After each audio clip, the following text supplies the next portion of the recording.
Paris, 12 octobre 2025. Dans le quartier historique du Marais, la nuit étend son voile sur la ville. Léa, une jeune historienne de 30 ans, est tirée de son sommeil par un message énigmatique. Un informateur anonyme la convoque dans un lieu dont elle ignorait l'existence, une bibliothèque secrète, perdue dans les méandres du temps. Dehors, le ciel est lourd, les nuages masquent la lune. Les lampadaires clignotent, projetant des ombres dansantes et inquiétantes sur les pavés humides. L'atmosphère est pesante, presque irrespirable, comme si la ville elle-même retenait son souffle avant une tempête. Poussée par une curiosité plus forte que la peur, Léa se rend à l'adresse indiquée. Elle pousse une porte grinçante et pénètre dans un sanctuaire de savoir oublié. L'odeur de vieux papier et de poussière flotte dans l'air. Guidée par une intuition, son regard est attiré par un livre ancien, posé sur un pupitre au centre de la pièce. Son titre est aussi mystérieux que prometteur, Les Veilleurs de l'ombre. En l'ouvrant, elle découvre bien plus qu'un simple récit. Le livre parle d'un complot, d'un gouvernement secret qui tire les ficelles du pouvoir depuis des siècles. Entre les pages jaunies, elle trouve des copies de lettres. Des correspondances codées qui lient des politiciens, des financiers, des personnalités influentes à un réseau clandestin.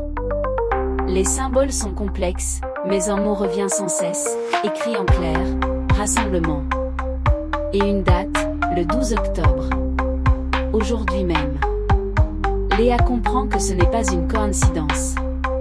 Elle est tombée sur quelque chose de bien plus grand, de bien plus dangereux qu'elle ne l'aurait jamais imaginé. Le manuscrit n'est pas une fiction, c'est une preuve. Une preuve que ce réseau secret existe, et qu'il se prépare à agir. De retour chez elle, le sentiment d'être observée ne la quitte plus. Des silhouettes la suivent dans les ruelles sombres du Marais, des bruits étranges résonnent dans son appartement. Des messages de menaces apparaissent sur son ordinateur, comme si les murs eux-mêmes avaient des yeux. La peur s'installe. Doit-elle tout arrêter, oublier ce qu'elle a vu et tenter de retrouver une vie normale? Ou doit-elle continuer, au péril de sa vie, pour faire éclater la vérité? Son instinct d'historienne lui souffle qu'un ancien membre des Veilleurs, un repenti peut-être, pourrait l'aider. Mais le temps presse. Le rassemblement est imminent, et elle sait qu'elle est devenue une cible. Le jour se lève sur ce fatidique 12 octobre.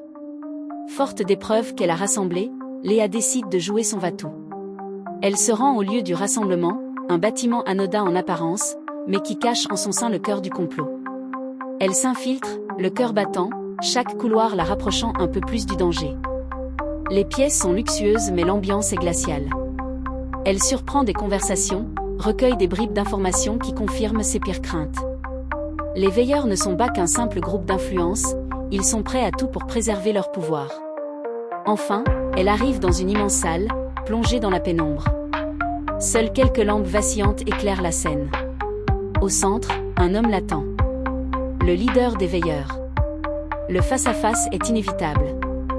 Commence alors un duel verbal où chaque mot est une arme. Des secrets de famille éclatent, des trahisons insoupçonnées sont révélées.